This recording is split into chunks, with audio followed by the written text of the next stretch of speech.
Class 10th के एक ऐसे ही मोस्ट इंपोर्टेंट चैप्टर का बात करने वाला हूं जो हर साल बोर्ड एग्जाम में, क्लास 10th के बोर्ड एग्जाम में पूछा करता है, और वह चैप्टर है एपी। तो आइए एपी से संबंधित पहला प्रश्न हम लेते हैं और उस प्रश्न को लेकर हम अच्छी तरह से समझते हैं कि एपी होता क्या है और एपी का प्रथम पद क्या होता है, सार्वंतर क्या होता है और अंतिमा पद क्या होता है, उसके बारे में हम जानेंगे। तो क्वेश्चन है इस प्रकार की एपी 3, 5, 7, 9 डॉट का 10वां पद क्या होगा। तो 10वां पद मतलब क्या होता है, जैसे प्रथम पद दे दिया है 3, दूसरा पद दे दिया है 5, तीसरा पद दे दिया है 7, चतुर्थ पद दे दिया है 9। तो उसी प्रकार से 10वां पद, इसका 10वां पद क्या होगा वो हमें ज्ञात करना है। तो इसे ज्ञात करने के लिए दो तरीका है, एक शॉर्ट तरीका और एक लॉन्ग तरीका।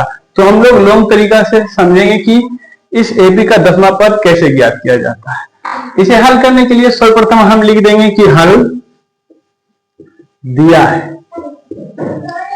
यहां हम समझाने वाले हैं कि इस एपी का प्रथम पद क्या है और सार्वंतर क्या है। तो प्रथम जो अक्षर होता है वही होता है प्रथम पद, ए होता है, इसे ए द्वारा सूचित किया जाता है। तो यहाँ प्रथम पद ए दिया हुआ, इसे ए मानो या फिर A1 मानो, बात एक है। तो यहाँ पर ए दे दिया है 3, A2 दे दिया है 5, A3 दे दिया है 7 और A4 दे दिया है 9। तो कह रहा है इसी प्रकार से A10 कितना होगा, ए 10वां पद ज्ञात कीजिए, अर्थात इस एपी का 10वां पद ज्ञात कीजिए। तो यहाँ पर हम सर्वप्रथम हम लिख देंगे कि हल दिया है कि प्रथम पद ए दे दिया है कितना 3, ठीक है। और उसके बाद हमें सार्वंतर निकालना होता है, अर्थात सभी पदों के बीच का अंतर कितना कितना है वो हमें ज्ञात करना है।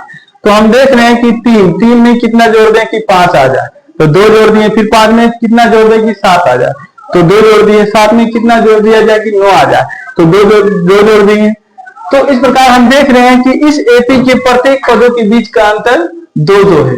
तो यह इस एपी का सार्वंतर 2 होगा, इस एपी का सार्वंतर 2 होगा, तभी यह एपी कहलाएगा। अगर सभी पदों के बीच का अंतर समान नहीं है, लगातार क्रमागत 2 पदों के बीच का अंतर समान नहीं है, तो वह एपी नहीं होगा। तो इस एपी का लगातार 2 पदों का अंतर समान है, अर्थात 2 का अंतर है, इसलिए इस एपी का सार्वंतर कितना हो जाएगा, सार्वंतर डी, सार्वंतर को डी द्वारा सूचित करते हैं, तो डी का मान कितना हो जाएगा। डी निकालने के लिए हम क्या करते हैं, दूसरे पद में प्रथम पद को घटा देते हैं, अर्थात किसी भी पद से दूसरे पद से प्रथम पद को घटा देते हैं। तो यहाँ पर सूत्र हो जाएगा A2 माइनस A1 अर्थात A।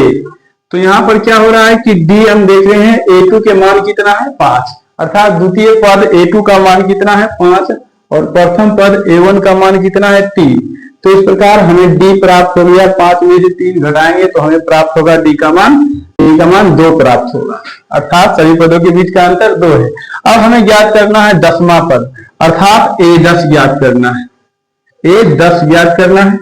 A10 बराबर क्या है, वाह A10 बराबर क्या होगा ये हमें ज्ञात करना है। तो हम लिखेंगे A10 के लिए फॉर्मूला होता है, 2 तरीका से यहाँ से हम बना सकते हैं, लॉन्ग तरीका से और शॉर्ट तरीका से। हम सबसे पहले समझ लेते हैं शॉर्ट तरीका से कैसे बनाया जाता है। तो A10 निकालना हो तो सूत्र होता है A, पहले A लिख दीजिए, उसके बाद क्या करेंगे, जब 10 निकालना हो तो 9D लिखना है, और उसी तरह से जितना रहेगा उससे थोड़ा कम ले लेंगे D का मान। A10 निकालना है तो सूत्र हो जाएगा A प्लस 9D, A10 निकालना है तो सूत्र हो जाएगा A प्लस 9D। अब यहाँ हम क्या करते हैं, मान को बैठाते हैं। A का मान कितना है, A का मान है 3, तो 3 लिख देते हैं और जोड़ लिख देते हैं 9 गुना D का मान कितना है, सार्वंतर कितना है, सभी पदों के बीच का अंतर 2 है, तो यहाँ हम 2 लिख देंगे। तो हमारा क्या निकल रहा है, A10 अर्थात 10वां पद निकल रहा है इस एपी का। तो इस एपी का 10वां पद हम ज्ञात करने के लिए देखिए की करते हैं, 3 लिख देते हैं और 9 दूनी क्या होता है 18, तो 18 लिख देते हैं। तो A10 अर्थात 18 या 3 क्या हो जाएगा 21, अर्थात इस एपी का जो है अर्थात इस एपी का जो 10वां पद होगा वह होगा 21।